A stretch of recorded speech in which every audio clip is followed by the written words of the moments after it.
Élection locale, c'est la jeunesse qui a fait la différence parce que c'est la jeunesse qui est partie voter massivement. Donc jeunesse bobu dañ leen wara delloo njukkal gën leen a respecté ci biir réew mi parce que jeunesse bobu dañ ko yàgg ne politique affaire u sàcc la bu mu dugg ci politique du changer dara ci réew mi votel Macky Sall wala votel keneen loolu mooy ñoom ñëpp a yem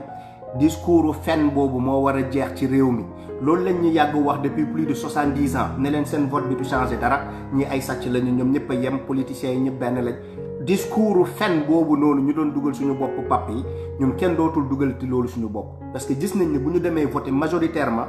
Macky Sall dañ koy mettre en situation de défaite Macky Sall day am défaite donc élection législative yi dina balaa muy commencer yenn maire yi ñu soogay fal nga bokk Yewwi Askan Wi je m'en fous nga bokk feneen ak feneen je m'en fous vous devez vous mettre au travail parce qu'il y a des attentes yoo xamante ni war ngeen ko satisfaire par rapport ak ñii nga xamante ni dañuy am problème extrait wala leneen da ngeen war a fexe rapidement ngeen informatiser secteur yooyu ñëpp ñi nga xamante ni dañuy tardé ci mairie kenn bañati tardé ci mairie bu leen yaakaar ne dañ leen di far rek ne leen bu léegi baax na de man duma APR man duma Ousmane Sonko man duma ci benn parti politique bokkuma ci benn parti politique man donc je m'en fous de APR je m'en fous de PASTEF je m'en fous de maire de beneen parti ñun lu ñu bëgg mooy Sénégal ay nit ñi nga xamante ni dinañ yëg population bi ñu fexe liggéeyal population bi que nga nekk Yewwi Askan Wi bu dee lu tax ñu fal leen bu mënoo leen ko accomplir ngeen bàyyi seen place ñeneen ñëw que bu nekkee ay ñeneen coalition la ñooñu tamit bàyyi seen place ñeneen ñëw parce que urgence yi du ñu xool parce que Yewwi Askan Wi nga bokk moo tax ni ngay retardel ay affaire ñu ne dañu lay seetaan ñun ku ñu fal ba pare nañu luy tax ba ñu supporter la mooy sa jëf luy tax ba ñu ànd ak yow mooy li nga wone mais pas parce que da nga bokk Yewwi Askan Wi rek mooy lu bon li nga def sax dañ la ci war a couvrir ñun nekkuñu ci loolu donc yenn maire yu bees yi fexe leen ba extrait ngeen jàppale sénégalais yëpp ñi nga xamante ni ils sont bloqués ngeen utiliser seen relation ba sénégalais yooyu yëpp mën a am seen carte balaa législative yi di jot loolu fexe leen ko ngeen def ko sénégalais yëpp yi nga xamante ni maire yi ñoo leen doon retardé parce que ab maire xaj yi nga xamante ni Macky Sall lañ fa nekkaloon ñoo ñëpp ñu del leen dàq leen yéen da ngeen war a fexe sénégalais yi bañ a ci am blocage ci mairie yooyu ngeen occupé yéen léegi yéen fexe leen ba sénégalais lépp lu leen doon téye ci mairie yooyu ba tax na duñu egg ci duñu mën a voter yéen ngeen régler ko le plus rapidement avant élection législative di jot boo leen ko deful ngeen retardel affaire yi comme ñële nuñ ko doon retardel dinañ am problème ak yéen parce que ça veut dire que vous n'avez amené aucun changement dans ce pays là fal nañ leen il y a aucun changement mun nañ leen tolérer sur le fait qu'il y aura des inondations loolu mun nañ leen ci tolérer yan maire Yewwi Askan Wi parce que bi ngeen toogee yàggul inondation léegi mu am juillet bu ñëwaatee dinañ gis ni inondation dina am loolu vous ne pouvez pas faire un miracle à partir de quelques mois lañ leen fal mënoo leen def un miracle ci inondation yi nga war a xam ne dafa war a am bientôt donc on sera indulgent vis-à-vis de vous par rapport à question d'inondation parce que xam nañ ni vous avez hérité de cette affaire-là. Donc, il vous faut du temps pour pouvoir le régler. On est tous d'accord là-dessus. Mais sur des choses, il ne faut pas des moyens miraculeux pour régler ça. Il faut que vous vous mettiez au travail rapidement. Il faut que vous vous mettiez au travail. Et Aliou Sall, nous avons Ahmed Aïdara pour nous bëgg ne Aliou Sall sàccul Aliou Sall ab xaj la Aliou Sall képp ku ko ne jéggal ma yow da nga tooñ sénégalais parce que Aliou Sall sàcc na 6 000 milliards ci réew mi adduna bi yëpp xam ko képp ku ko rus a wax nga bàyyi ñu suñu diggante ak Aliou Sall waaye kenn du fi laver Aliou Sall kenn du fi bomb wala sokkiling Aliou Sall ab xaj la boo xamante ni il doit pourrir en prison sénégalais yi ñëw saw ci kaw koorom parce que benn doomu aadama sàcc 6 000 milliards ay sénégalais nekk ci hôpitaux yi mënuñu faju ay sénégalais bëgg eau potable mënuñu lekk mënuñu naan ndox bu baax ay sénégalais bëgg am kër ñu ñëw toj seen kër yi ab xaj bii nii nga xamante ni sàcc na ay milliards tabaxee ko château moom ñuy xool këram chaque jour di ko romb te gars yi dama ñu commencé toj kër boobu noonu parce que riba moo ko tabax donc Aliou Sall képp ku ko rus ne ko jéggal ñu baal ñu àq loolu sa diggante la ak Aliou Sall ñun on s'en fout Aliou Sall ab xaj la boo xamante ni ñun duñ ko mës a baal te kenn du setal Aliou Sall comme si ñun ñi nga xamante ni dañuy naan dafa sàcc dañ koo tooñ kenn tooñul Aliou Sall xaj la te il doit pourrir en prison voilà donc loolu it tamit dama bëggoon jàll ci passage boobu noonu léegi li ma leen wax non mais xaj ñii ay xaj lañu xaj moom du saag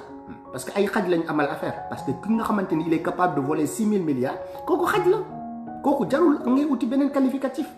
kooku c'est un chien il faut l'appeler comme ça mooy saaga bu nga xamante ni c'est civilisé sax nu ma koy saagee parce que Aliou Sall weesu na xaj voilà donc par rapport ak loolu législative yi gars yi dem leen depuis léegi ngeen di dem récupérer seen carte Macky Sall xam na ni on l'a mis en minorité à Dakar on l'a mis en minorité à Ziguinchor on l'a mis en minorité à Touba donc c'est les plus grandes villes du Sénégal Macky Sall xam na ni élection locale yi mais ça l'a déplumé donc yëpp a naaw donc il est aujourd'hui le perdant de ces élections locales dina organiser élection législative sa seule façon boo xam ne daf ci bëgg a nax sénégalais mooy ay génte coupe d'Afrique Macky Sall yow yaa ñàkk jom lii yëpp ñoom ñoo koy créer pour ngeen bañ a yeewu ñuy retarder l'éveil de conscience ñuy retarder xeex boo xamante ni sénégalais yi war nañ koo commencer depuis léegi pour élection législative bi ñu naan dañuy gént ay coupe d'Afrique génte coupe d'Afrique yëfu dof yooyu noonu fan ngeen ko mos a gis ci àdduna France jël na coupe du monde man maa ngi France fii laa ko fekkee congé jour férié amul France bu mu jëlee coupe du monde man France laa nekk Paris dëkk Paris maa ngi ci biir Paris di dund lépp di dem Champs-Élysées di gis gars yi di jubilé di gis lépp fii la ma coupe du monde fekk France fii Paris ngeen yaakaar ni lendemain yi nit yi liggéeyuñ ngeen yaakaar ni dafa am congé bu ñu décrété fii ñëpp a dem liggéey amul kenn ki nga xamante ni dara changé na ci dundam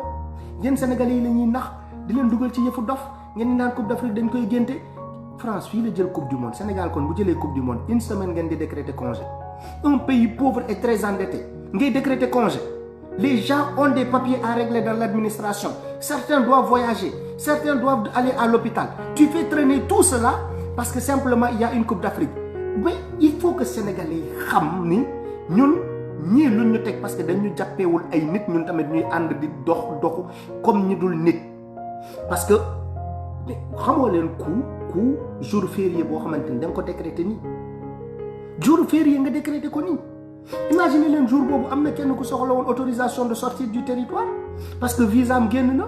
parce que dafa war a dem doxi ay millions bitim réew ñu ne la administration tëj na jour boobu nga laajte lan moo tax ñu ne la parce que coupe d'Afrique moo xew am na ki nga xamante ni dafa waroon am opération jour boobu buñ ko opéré wul dee ñu ne la jour boobu hôpital ñi war a opérer dañoo nekk en congé parce que coupe d'Afrique la ñuy fête vous vous rendez compte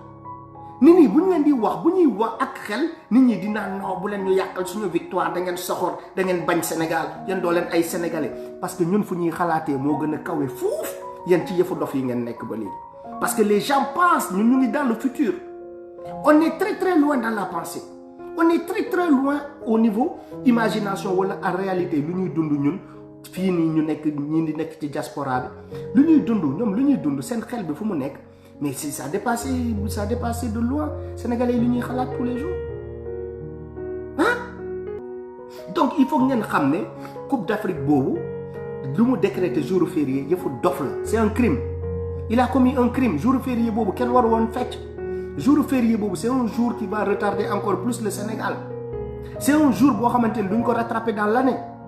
jour férié boo ko décréter c'est un jour qu'on ne rattrape pas dans l'année c'est un jour de moins qui aurait pu faire avancer l'économie du pays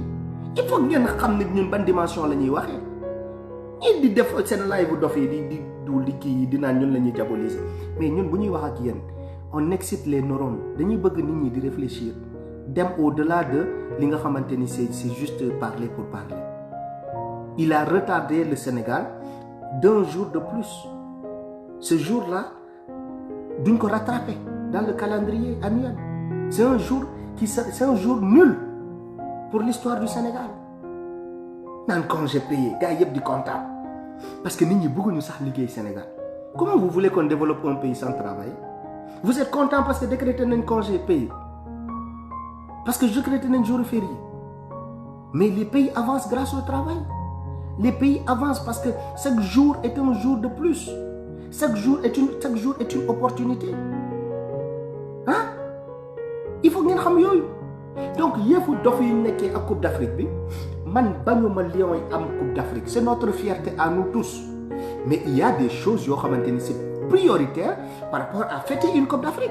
on a obtenu une Coupe d'Afrique les Lions méritent des récompenses les Lions méritent d'être encouragés en tant que Sénégalais on ne peut pas cracher dans la soupe on va pas dire que ouais c'est des Lions ils méritent pas ci ils méritent pas ça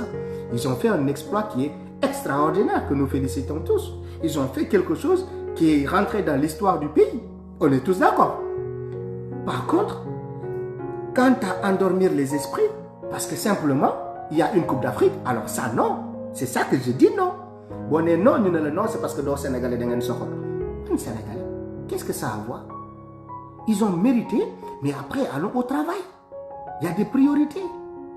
Allons à l'essentiel. Et gagne de Coupe d'Afrique, vous dof la. Macky Sall Coupe d'Afrique bi la bëgg gagner législative yi. Te bo len yewul Coupe d'Afrique bi la Macky Sall di gagner législative yi. Sénégalais qualifiés pour Coupe du monde mu prolonger wat. Nu mu len di nalaw lowé ba ci Coupe d'Afrique. Macky Sall dafa am agenda.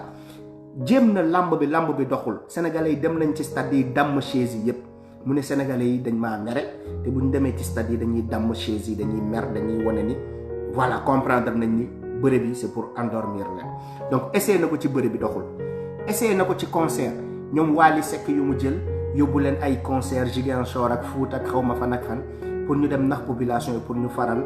Benno Bokk Yaakaar. Sénégalais chicoté nañ Benno Bokk Yaakaar. Donc jël na ay artistes dugal leen ci mbir mi doxul. Macky Sall a tout tenté dara doxul. Indi na ay distraction ay buzz ay kii dañoo jàpp kii dafa ëmbal kii dañ ko jàpp France ñu wër ko gisuñu ko léegi génnee na livre nee na elle nous emmerde xawma la nag lan Macky Sall indi na façon distraction bu nekk pour ngeen bañ a concentré wu ci local yi mais les Sénégalais sont restés concentrés. Macky Sall perd local yi léegi ci li mu bëgg a gagner moom mooy élection yii nii législative yi affaire Coupe d'Afrique bi la leen bëgg a gagner affaire Coupe d'Afrique bi la leen bëgg a nelaw loowee ba moom mu gagné Assemblée nationale di jàllale ay loi yoo xamante ni askan bi àndu ci ñun yëfu góor jigéen bi nga xamante ni moom moo ñu soxal Macky Sall ne du ko jàllale. Macky Sall ñëw ne Sénégalais ay terroristes la Imam Ndaw wax ñu nar ko boole ci terroristes yi parce que Macky Sall dafa créer loi contre le terrorisme. Sénégalais bu radical ci booy xutba mu ne la terroriste nga islamiste radical c'est des intégristes des islamistes radicaux. Loolu dafa am Sénégal yëpp xaj yooyu yëpp dof yooyu dafa am Sénégal. Imam Ndaw di nga ko gis nga ne ki dafa radical intégriste la xawma islamisme radical lay wax parce que simplement képp kuy xutba nga ne Sénégalais kii nekk palais du nit Macky Sall day ne terroriste nga parce que loi bu mu créé contre le terrorisme ànd sàmm jikko yi moo tax mu créé ko boo leen ne da ngeen di criminaliser affaire bi moom continuer ci Macky Sall dugal leen kaso yéen ñëpp ne leen terroriste yu ma doon wër yéen ñii la ay Arabie Saoudite moo leen di financer pour ngeen indi intégrisme fii ci Sénégal yéen ñëpp dinaa leen jàpp dugal leen kaso. Imaam yi bëri Macky Sall mu ngi leen di viser ak loi terrorisme loolu ay priorité la loolu tooñ askan bi la loolu population bi moo ci war a yeewu. Donc il faut que jeunesse sénégalaise bi xam ne ñun on a des priorités on a des questions à régler avec cet énergumène là. Macky Sall mu ngi am sañ-sañ yónni ay nit ci plateau télé te Sénégalais yi taaluñu télé yooyu ñu fay tudd ay troisième mandat képp ku dem ci benn plateau télé muy TFM muy feneen nga tudd fa troisième mandat lendemain dañoo war a taal télé boobu loolu mooy yoon lendemain bi Sénégalais yi dañoo war a yeew dem ci télé boobu taal ko parce que télé boobu lañ tuddee luy taal réew mi balaa réew mi di takk yow ñu taal sa télé moo ko gën parce que ñii di dem ci plateau yooyu di fa wax troisième mandat seen télé dañ ko war a taal. Comme ça ñii duñu amati fit fu ñuy demee ci télé di fa tudd troisième mandat parce que troisième mandat boobu lu war a taal réew mi la mais ñu ngi leen di manipuler di dugal seen bopp ni non du troisième mandat léegi troisième candidature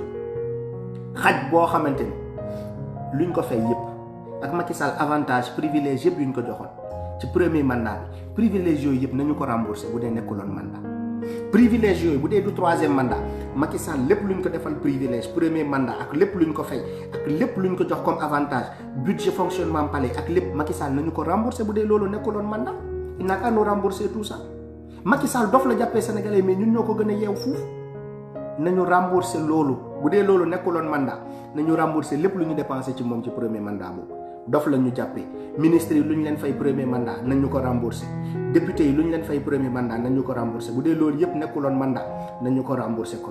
ay dof lañ leen jàppee non léegi du troisième mandat troisième candidature la constitution may na ko mu def troisième candidature donc troisième candidature bi Macky Sall am na droit def ko Macky Sall boo fi tudd troisième mandat dinañ la taal ñëpp ñu ànd ak yow ci biir réew mi jaxaratan bëccëg kam ñu taal seen waa kër yi taal ñëpp média yi journalistes yi Youssou Ndour taal leen ci biir réew mi boo leen ne 3e mandat ngeen fi tudd lu leer laa leen di expliquer boo leen fi tuddee 3e mandat dinañ leen taal seen mbokk yi taal ñëpp ñuy défendre 3e mandat boobu ci réew man kaay suuf man maa leen ko wax essayé leen ko rek ngeen xool yéen ay xaj ngeen waaye yéen waa APR yéen su population bi nu mu sonnee ni amoo leen ci solution doyul population sénégalaise nu mu sonnee ni te indi woo leen ni solution est-ce que doyul ah léegi da ngeen bëgg a tegaat nit ñi beneen nakar suukar bi yokk étudiants yi di bëgg a sonn ataaya sax étudiants yi léegi amatuñu ko ci campus suukar bi nga xamante ne ñun bu ñu fa nekkoon ay 175 di nga am suukar bi nga ataayawee jamono bu ñu nekkoon Gaston Berger léegi dégg naa étudiants yi Gaston Berger di ma naan boo génnee sax 250 doo am suukar pour ataaya ñun jamono bu ñu nekkoon université Gaston Berger 175 francs amoon nañ suukar sa ataaya ba mu neex waaye suukar boobu sax léegi dégg naa boo génnewul 200 xaw ma 250 doo ko am mais avec tout ça dans ce pays là saaku ceeb mu ngi yokk nit ñi amuñu lu ñuy lekk amuñu lu ñuy naan boo waxee ñu ne la Coupe d'Afrique bi daal ñëw na effacer lépp waaye fii moom lépp jàmm Coupe d'Afrique bee fi jaar ci biir Coupe d'Afrique Macky Sall mu ngi leen di yokkal suukar ci biir Coupe d'Afrique mu ngi leen di yokkal ay affaire ci biir jamono bi ngeen di kontaanee ngeen di fecc Macky Sall mu ngi leen di carotte mu ngi leen di diw yokk bi augmentation yéen yeewoo leen bi ngeen demee ba dem boutique ngeen gis ni lépp yokku na fa ngeen waroon fàtte Coupe d'Afrique bi ngeen xam ne réalité bi mu ngi nii bi ngeen demee boutique lépp yokku fa ngeen war a fàttee Coupe d'Afrique ngeen xam ne la réalité mooy lii mënatuma jënd ndekki mënatuma jënd pinton mënatuma jënd sucre mënatuma jënd diwlin mënatuma jënd ceeb bu ñuy wax ak yooyu yëpp ngeen ne ñi dañoo bañ Sénégal ñi ay noonu Sénégal la loolu mooy nekk noonu Sénégal seen intérêt man maa ngi France maa ngi sant yàlla maa ngi lekk ba suur boo leen xoolee sama ŋaañ yi xam ngeen ne xiifuma donc ma yéene leen la même chose ngeen nekk ci jàmm ngeen am tranquillité d'esprit ngeen mën a xalaat ay projet ngeen mën a programmer ay vacances ngeen mën a yóbbu seen doom yi teg ay xaalis bu bëri seen compte bancaire ñu yéene leen la même chose que ñun du ñuy dund fii bitim réew ngeen mën a ne nit ñooñu dañoo soxor dañoo bañ Sénégal dañoo bañ Sénégalais mais ñun ñoo leen bañ wala Macky Sall moo leen bañ moom mi leen xañ yooyu yëpp ñun ñoo leen bañ ñun ñi leen ko yéene wala Macky Sall moo leen bañ moom mi leen ko xañ kan moo bañ Sénégalais entre ñun ak Macky Sall ay Bamba Fall xaj yooyu loolu may waxee ma wax ci Bamba Fall kooku bu demee ñu corrompre ko mais problème moom la Macky Sall xam ne ni góoram jeex na il lui reste 2 ans képp ki nga xamante ni dafa bëgg a suicider wu rek demal ànd ak Macky Sall 2 ans ngay bëggee 2 ans yi am ci salaire boo xamante ni sa àdduna yëpp ci lay yem waaye yow politique dañuy liste rouge sa tour ci politique bi jëlal encaissé liñ ci war a encaissé 2 ans moo la des ameen Idrissa Seck cascadé na moom xaru na politiquement il est mort Idrissa Seck essayé na ko il est mort politiquement on l'a enterré perdre na sa région miri Thiès jaratu fa dara keneen ku ko essayé ça sera pareil ñii di kamikaze di xaru bàyyi leen ñu dem bu leen kenn saaga nañu dem ànd ak Macky Sall bés bu ñuy dàq Macky Sall ñoom ñëpp ñu jël leen dugal leen poubelle bu leen fi saaga kenn bu leen fi xas kenn ay xaj lañ ñi nga xamante ni dañoo lakku woon léegi génnee nañ seen vrai visage nañu dem ànd ak Macky Sall 2 ans moo des balaa 2 ans yooyu Macky Sall def fi erreur ñu dem fekk ko palais génnee ko loolu muy dëgg